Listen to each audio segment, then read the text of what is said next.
வணக்கம் உறவுகளே, காலை வணக்கம்.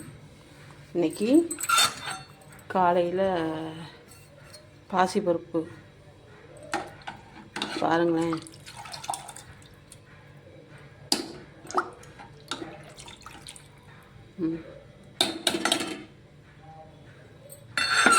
பாசிப்பருப்பு, தக்காளி, வெங்காயம், பச்சை மிளகாய், பூண்டு, சீரகம்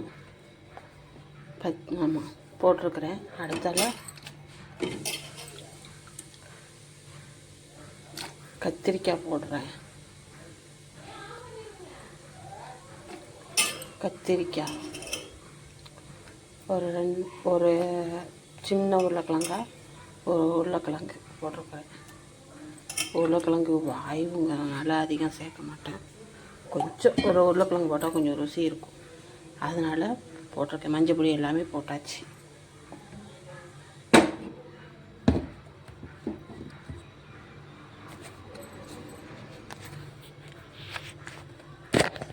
பாசிப்பருப்பு கூட்டு, ரசம், சாப்பாடு.